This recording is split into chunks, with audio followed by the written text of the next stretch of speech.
All right. Um, if anyone hasn't done their summer project and wants feedback on it, you have to July 31st to send me a copy of it, and I will give you feedback. If you handed it in for extra credit and I think you didn't get your maximum grade, I haven't finished grading them, but when I do, if you haven't heard, by the end of July, if you haven't heard from me, you pretty much could guarantee you got the maximum grade on the summer project. All right. All right. The five shifters of demand, I think we talked about last time, but as a review, I'll just remind you it's timer. Right? The timer is the first for T is taste and preference. So it would be like if cereal made you smarter, the demand for cereal would increase.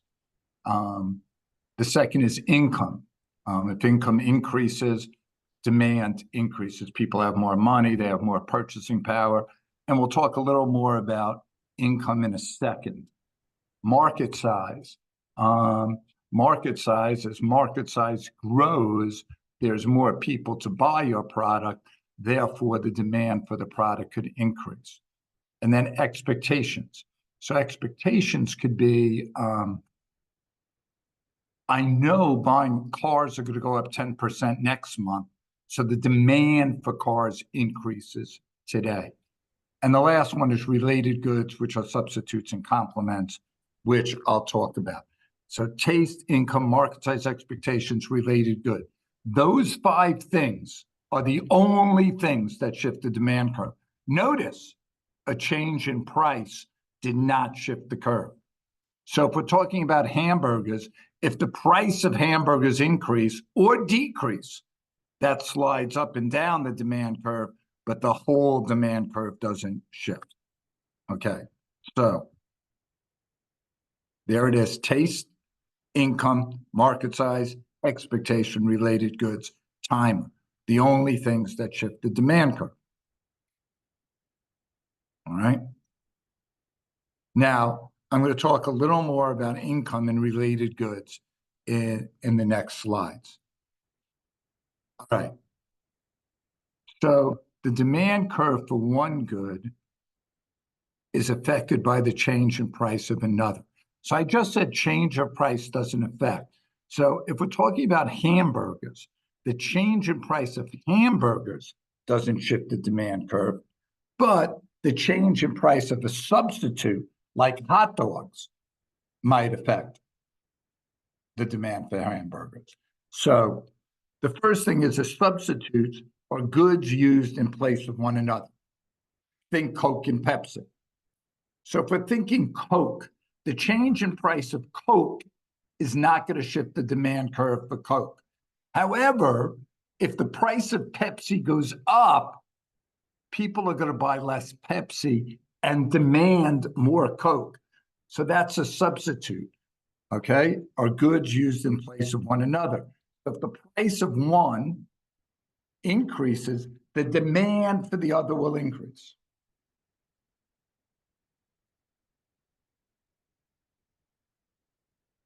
Think hamburgers and hot dogs. If the price of hot dogs go up, people are going to buy less hot dogs because the law of demand, right? Quantity demanded is going to decrease of hot dogs. Therefore, they're going to demand more hamburgers, and that will shift the whole hamburger curve.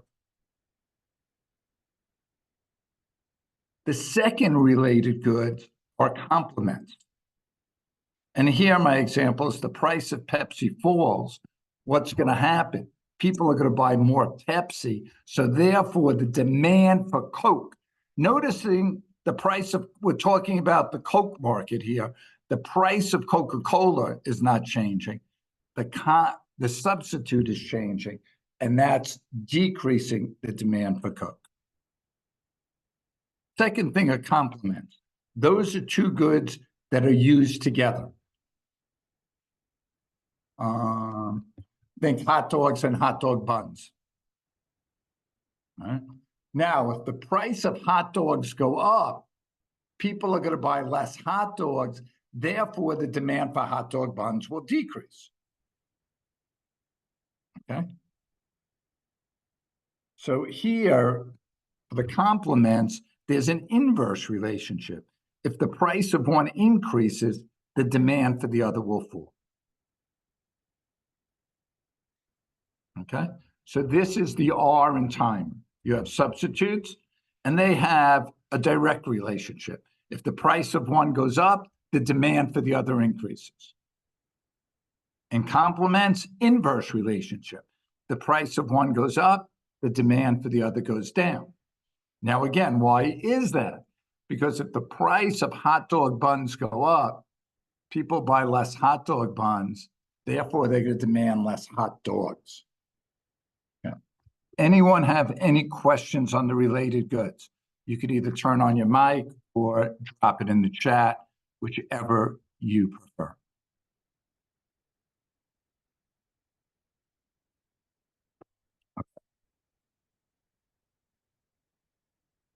And here is the example. If the price of skis fall, people are going to buy more skis. Therefore, the demand for ski boots will increase. All right. Now, there's two types of income. There's normal goods. That is, as income increases, demand increases. As income falls, demand falls. That's a normal good. Okay? Income and demand go in the same way. All right? And they will tell you, you do not have to recognize something as a normal good. They will tell you in the problem. If they don't tell you, you assume it's a normal good. An inferior good, as income increases, demand falls. Think of McDonald's. People go to McDonald's, right? But if you're making more money, you might go to Outbacks. So the demand from McDonald's goes down. All right. Now, when you're in a recession, as income falls, and people still want to eat out, but they don't have as much money, the demand for McDonald's increases. Okay. All right. There are some examples, but inferior or normal goods. All right. Now, when we say anything to do with time, like if this is the Coke market and the price of Pepsi falls, more people are going to buy Pepsi. So the demand for Coke would go from D2, from like C to A, the whole line would shift left. All right. When the line shifts, we say change in demand, increase in demand, shift in demand. But if this was a Coke market and a 2-liter bottle went from $3 to $2, that's a decrease in quantity demanded because the whole line didn't shift. You slid down the line. All right. When you shift the whole line, at every price point, you're demanding more or less, depending if you're shifting. Say if you increase, if you're going from line A to C, at every price point, you're demanding more. When you slide down from $3 to $2, only at that particular price point is quantity demanded. It's not every spot on a line. All right. So when you go from A to B, we call that a change in quantity demanded. And I'm going to tell you, they're going to quiz you like crazy on that. If you go from A to C, if you shift the line, change in demand, change in increase in demand, shift of demand, all of those mean the same thing. The whole line shifts. Okay. Any questions on that?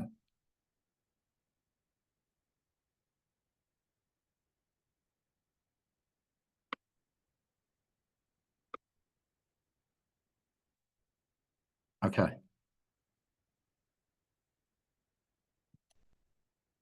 Okay, and that's just what we went over. A to B is a change in quantity demanded. A to C, change in demand, increase in demand, shift of demand. All right. Now, for all of these, we're thinking they're the hamburger market. Let's do the first one, and it's a normal good. So if population booms, someone type in the shifter.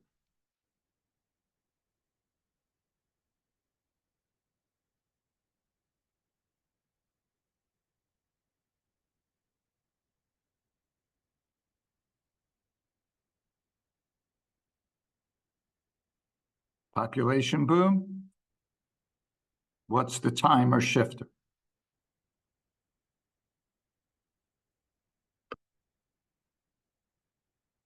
No one?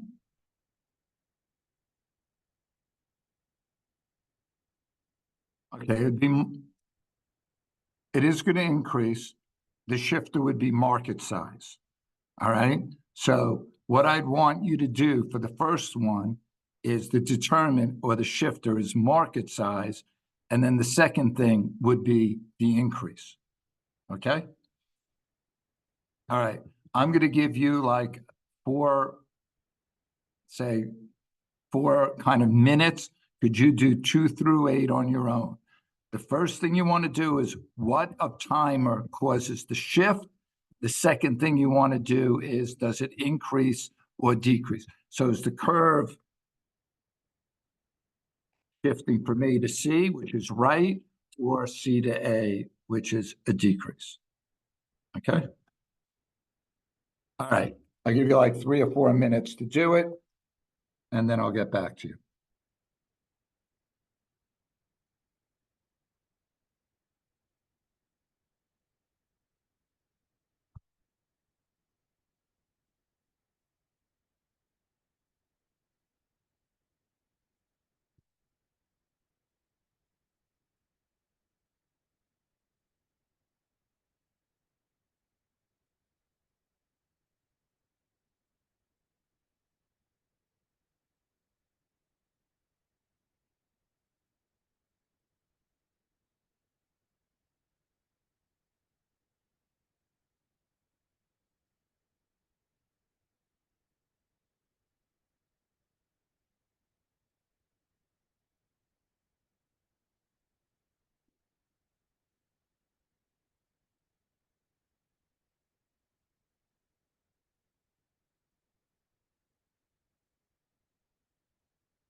Okay, let's go over them. All right, income falls, I think timer, the income is demand going to increase or decrease? Type in increase, decrease. I got a decrease, I got decrease, decrease. All right. Price for burritos falls. All right. What determinant are burritos? What determinant are burritos?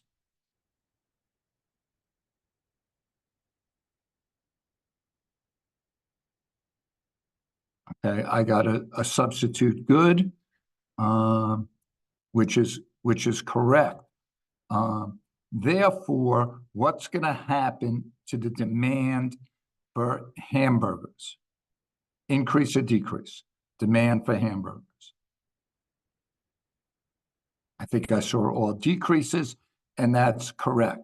People are going to buy more burritos, therefore demand less hamburgers. Excellent. Price increases to $5 for hamburgers. What is the determinant?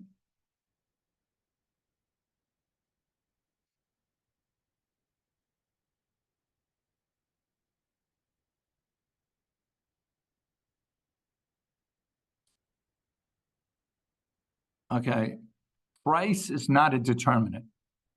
It's taste, income, market size, expectations, related goods. Now, Jack, you have expectations. Expectations would be more price increases next month. It's more about the future. This is saying price increases now. Does that make sense, Jack?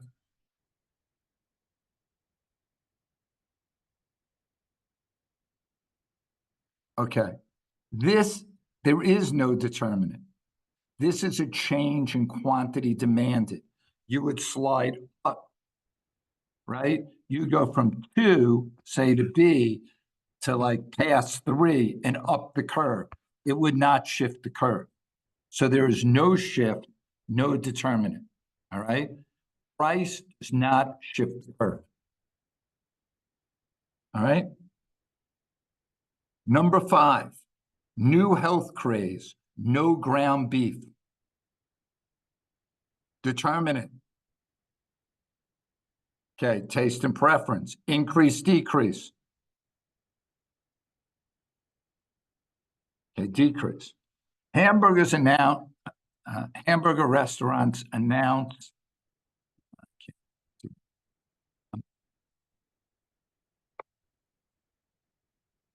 they will significantly increase price. Right. So everyone knows price of hamburgers are going to go up next month. What happens to the demand for hamburgers now? Increase or decrease? Increase, and that's because expectations. All right, government heavily taxes shakes and fries. What are shakes and fries to hamburgers?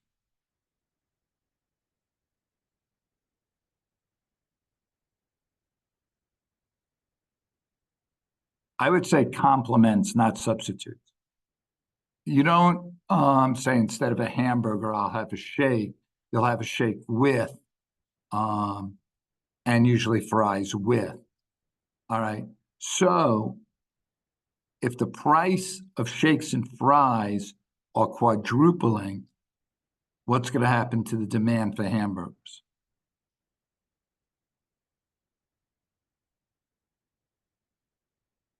Okay, decrease. Good, good.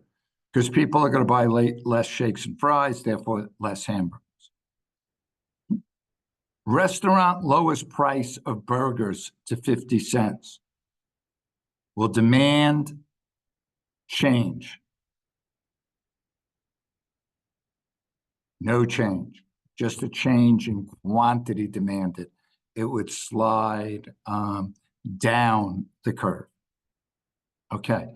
If you have a question on any one of these 8, you could either turn on your mic or you could put it in the chat box and I'll go over it again. I got a question on number 7. Go. So how is that not similar to number 4, where it's like right now the change in price instead of next Ah, month, like number okay. 6? The difference is in 4, it's the price of the market, the hamburgers we're talking about.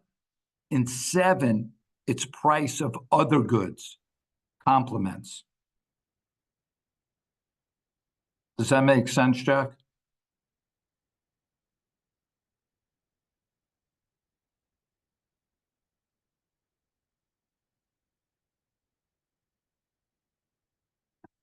You might have froze. So if you needed me to explain it again, just type in. Okay. All right. Good question, because that comes up a lot. Now, you're obviously not studying for a test, but here's what I notice happens a lot, and it's a good thing to go over. When I explain it, guys will now say, like Jack will say, I now understand it. And sometimes you get into a false confidence that you know it. I think the way to really realize that you know it is, can I explain all 8 of these to one of my friends? Can I tell someone else and explain all 8? If I could explain all 8 of these, I am probably good to go for a quiz on shifters of demand. Okay. So there's a difference in understanding what I say and then being able to explain it yourself. I would say when I'm getting ready for a test or a quiz, I need to be able to explain it. Okay. All right. Now, we're going to move into the other curve. Oh, demand review. All right. What are the 2 aspects? Willing and able. The law of demand, price up, quantity demanded down, price down, quantity demanded up. Substitution effect,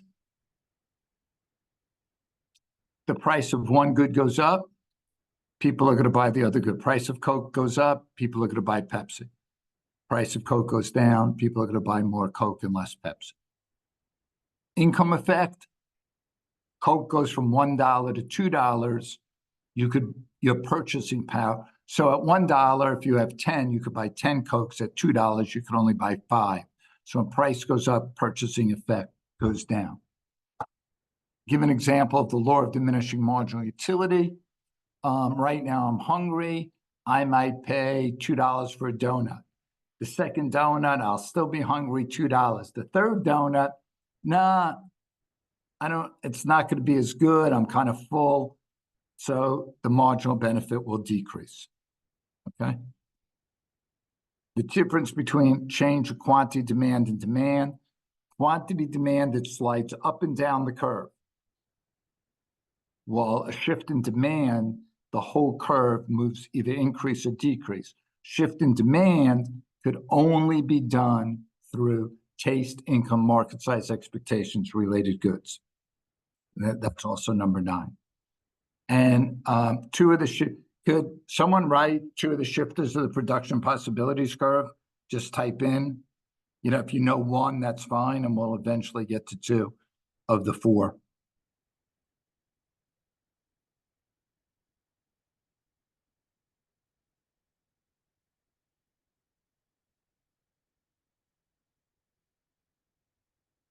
No one remembers the shifter of the production possibilities curve? Hold it. My screen freezed here for a second. There we go.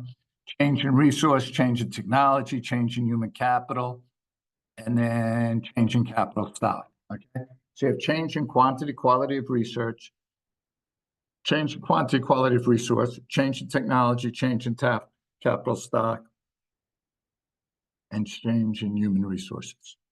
All right, good job. All right. I seem to have went backwards. All right, we're going to go to supply now. All right. So you got downward sloping demand, upward sloping supply. What is supply? Now, supply is a little different because we're used to looking at things from a consumer's point. Demand is a consumer's curve, right? It's a benefit curve. Supply is a cost curve, and it's a producer's curve. So it's sometimes harder for students to really get a grasp of supply. Supply is the different quantity of goods that sellers are willing and able to sell at different prices. It's the quantity of goods that sellers are willing and able to sell at different prices.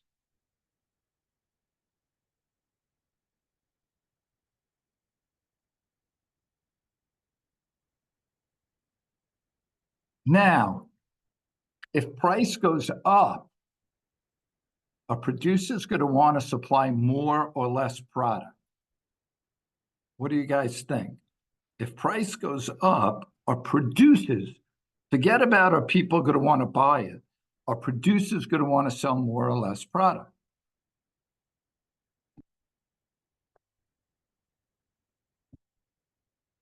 More. Okay. Yeah, more, because they're going to make more money. That's Jack, that's perfect. Okay. All right. So the law of supply, the direct relationship, right? Between price and quantity supply. As price increases, the quantity producers may increase. Obviously, if price falls, okay? All right.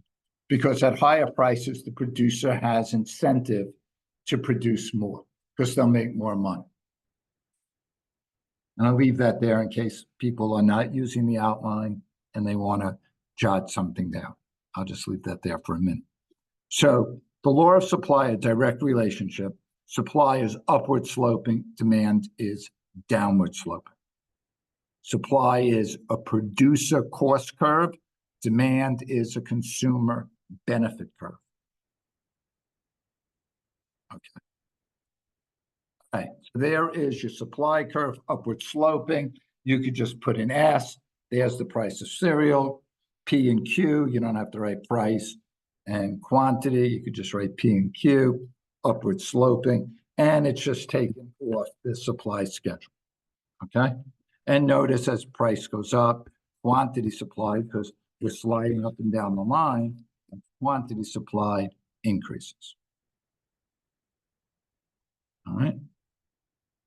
Now, what if companies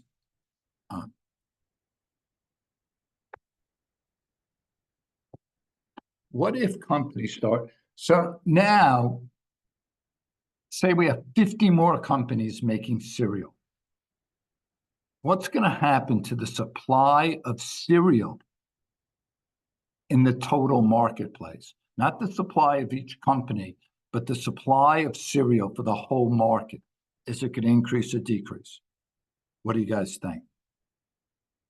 Okay. It's going to increase, right? Because there's 50 more people making cereal. So, how are we going to show that? Similar to demand in the respect that we're going to put an arrow and we're going to shift supply to the right. So that's an increase in supply because we shifted the whole curve. A change in supply, an increase in supply, a shift in supply. Okay. And notice at $1, $2, $3, at every price, you are supplying more. Okay. And you can mark that S1 and S2, and you're good to go. All right, next up. Okay, again, prices like demand don't shift supply. If the price went from $1 to $2 of cereal, you just slide up the curve. Okay. All right. What if a drought destroys corn and wheat crops? What's going to happen to the supply of cereal? Increase or decrease? Okay, I'm getting decrease.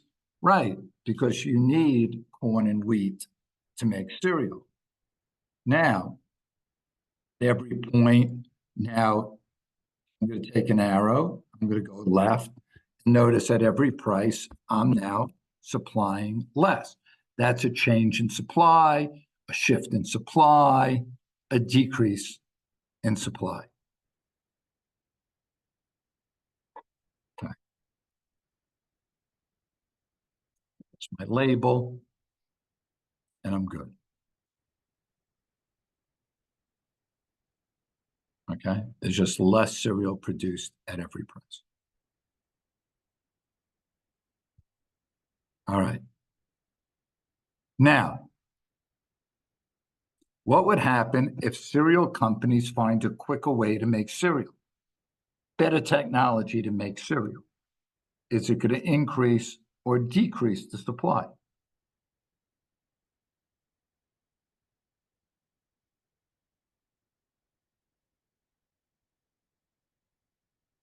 Okay, we have one person saying increase, and it will increase. It will increase the supply, like you guys said. Okay, so I'm going to now go over the 7 things that could shift the supply curve, and I think rat nest is my, acronym. So resource prices. Resource prices are anything used to make the product. So if we're talking shirts, cotton's a resource price, labor is a resource price, shipping is a resource price, okay?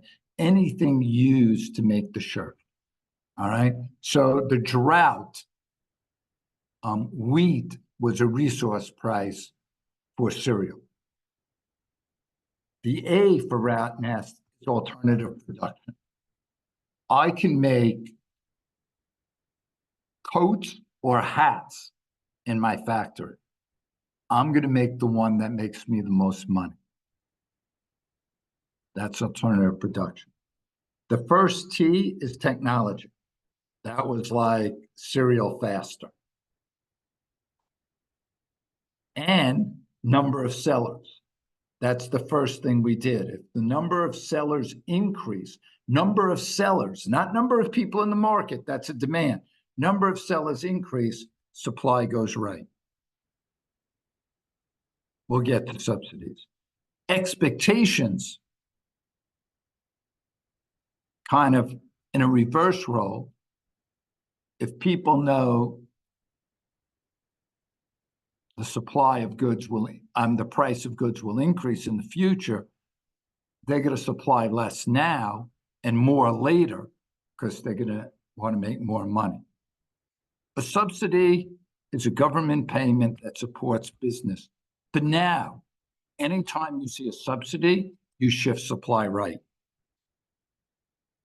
Of course, firms are going to make more money because that's like saying every bushel a farmer produces of corn, the government gives you $1. So that's just added profit because you're just getting a free $1. So subsidies will shift supply right, where for now, you could think taxes are going to shift supply left. And I say for now, because when we get to externalities, that changes. But for now, subsidies will shift supply right because it increases profit, and taxes will shift supply left because it decreases profit. All right? These are the only 7 things that shift supply. Rat nest, resource prices, anything to do with making the product. Alternative production, always a tough one. Could I make corn or should I grow wheat? I'm going to grow the most profitable. Technology, number of sellers, expectations, subsidies, and taxes. Again, price does not shift the curve. It moves along the curve. So it's a change in quantity supply, not a change in supply.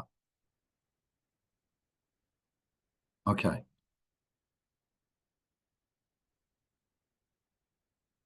All right, so now, again, the hamburger market. Let's do the first one together. Mad cow kills 20% of cows. The determinant for hamburgers it'd be a resource because cows are beef. If 20% of the cows are killed, supply is going to decrease, the curve is going to shift left. Okay? All right, I'll give you like 3 or 4 minutes to do the next SPY.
Okay. Let's look at this. All right. For number 2, what is the determinant? Price of burgers increased 30%. Okay. Good, good. No change, none. Right. Price is not a shifter. That would slide up the curve because it's an direct relationship, price and quantity supply. All right. Government taxes, I think we'll know tax is the determinant. Increase in or decrease for the supply of burgers. All right, we got decrease, left or right? And we got left. Good job. All right, good job. Restaurants could produce burgers or tacos. I gotta just move this because I can't see. All right. Restaurants can produce burgers and or tacos. A demand increases the price for tacos to increase 500%. All right.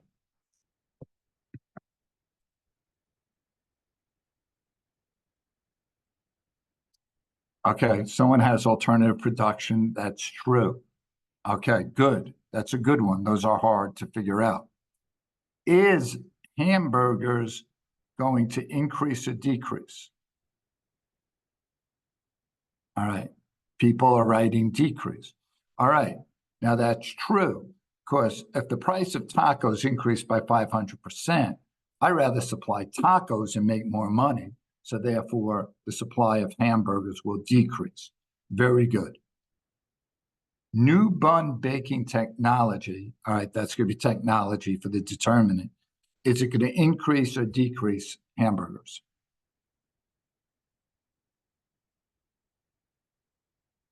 Okay, I've got increase and it will.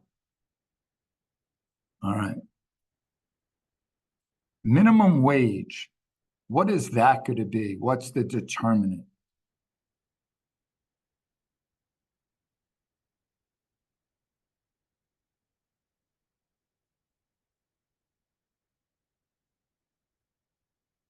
Okay, resources, right? So if minimum wage increases to $10, is supply going to increase or decrease? Okay, decrease. All right, good job. All right, anyone have any questions on 1 through 6? Either type it in or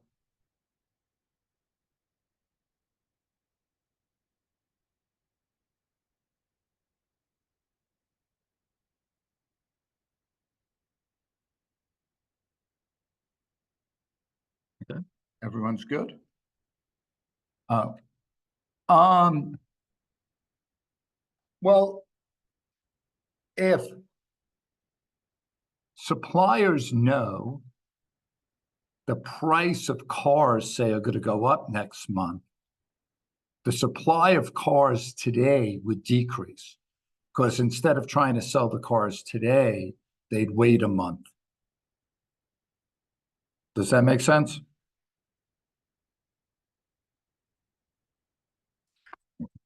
And expectations is sometimes tricky because notice it's both a demand and a supply shift. Okay. All right, we did. All right, now we're going to put supply and demand together, like love and marriage. These two have been together for a long, long time. So here we go. Downward sloping demand, upward sloping supply. Where they intersect, we call that the equilibrium price and quantity. So at $3, quantity demanded is 30, quantity supplied is 30. Okay, that is the equilibrium price. All right, that's the sweet spot where supplier is like making 30 hamburgers and the consumers are buying 30 hamburgers. Okay. Notice P and Q again, downward sloping with a D, upward sloping supply. Now, sometimes you'll have a number, but sometimes you'll just put, instead of the 3, a P and a Q for price and quantity. But there it is. Okay.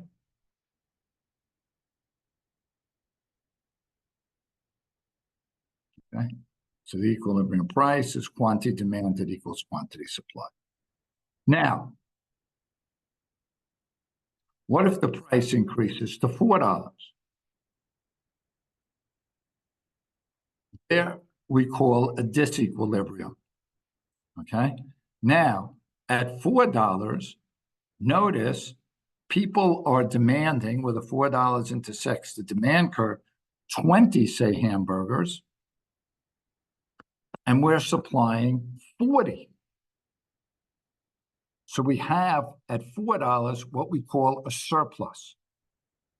There's more hamburgers than people want. Now, what do you think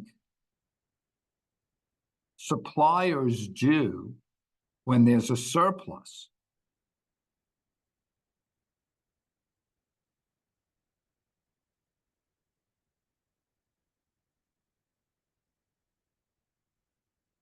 Okay, someone said they lower their prices, and that's true.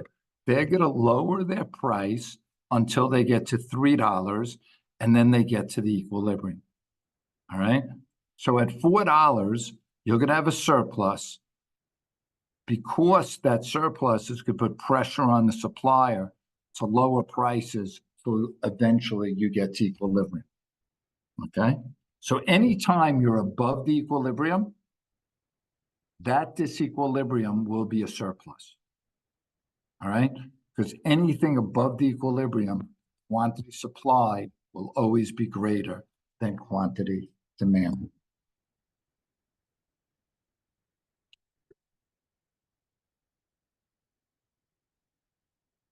Okay, there's your surplus. Okay, now, how much is the surplus?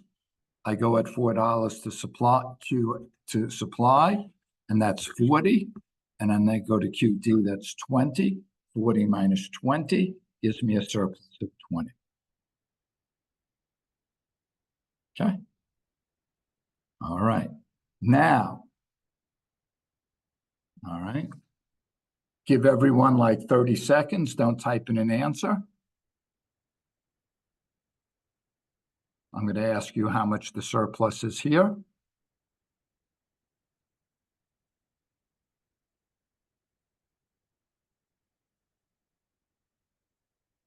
Okay, go. What do we got?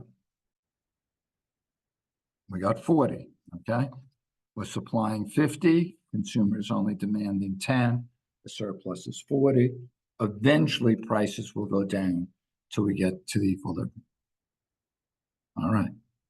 Now, what if the price decreases to $2? Give everyone a minute to think.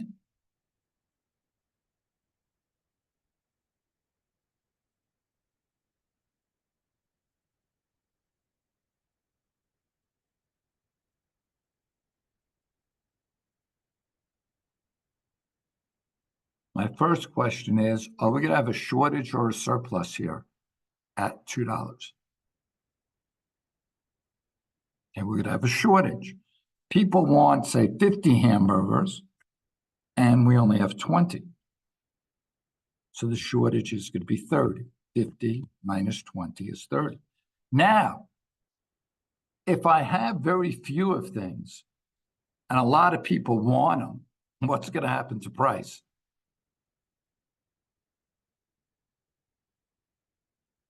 It's going to increase. All right. So the pressure of the shortage is going to get prices to increase. Okay. Now, anything below the equilibrium will always be a shortage. Now, do you have to memorize that? No, because you just look. Below at 2, 50 is demanded, 20 supply. That's a shortage.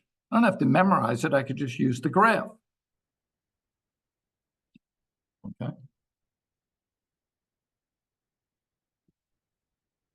All right. And we did the shortage is 30. All right. All right.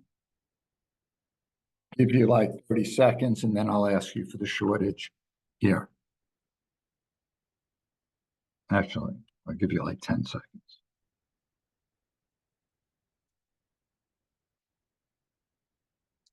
Okay. What do we have for a shortage here? 70. Okay, great.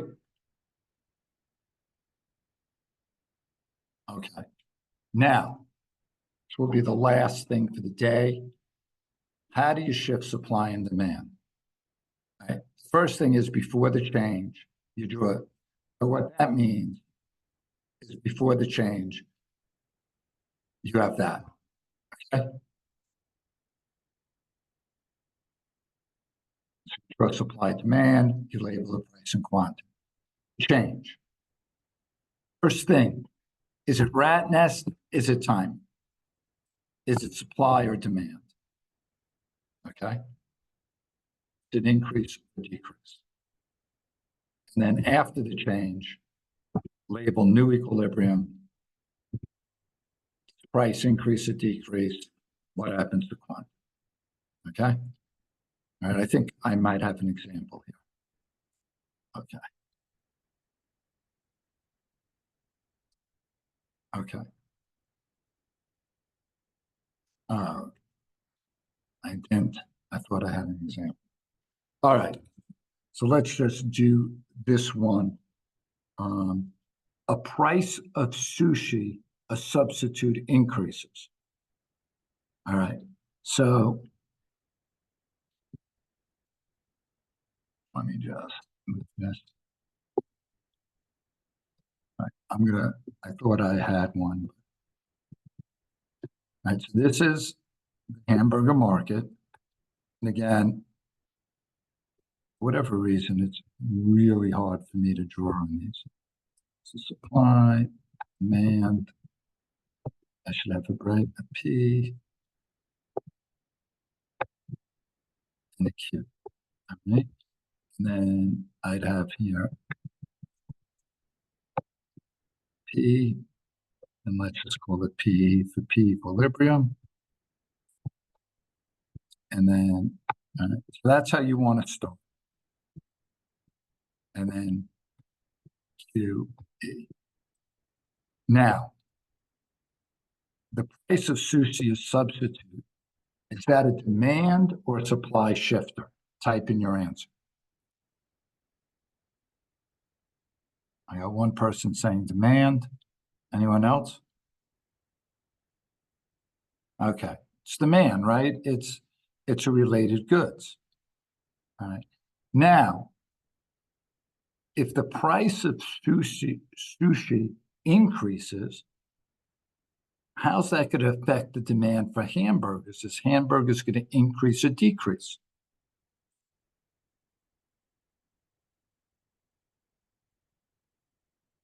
Okay, increase. So what I'm going to do is I'm going to have an arrow to show the increase like you guys told me.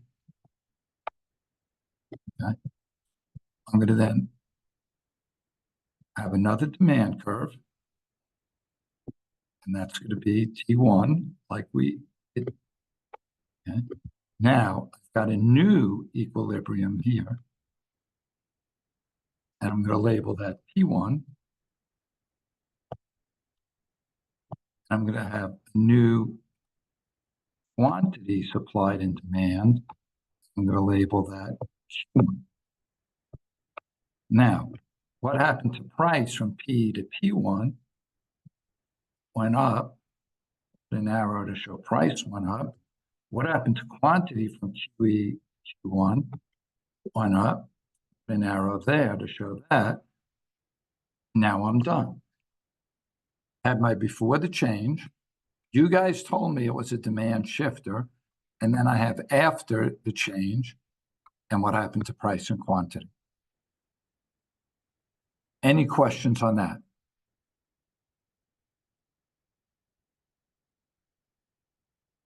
Okay, I think that's a good place to end for today. We'll do more. And by the way, and we'll do more of this next week. If you get this down, you're going to be okay. That's all I'm going to say, because this is kind of the foundation that everything in micro gets built on. All right. So you're free to go.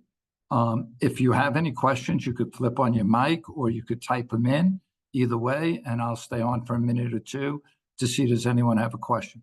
Otherwise, I appreciate you coming on and have a great day.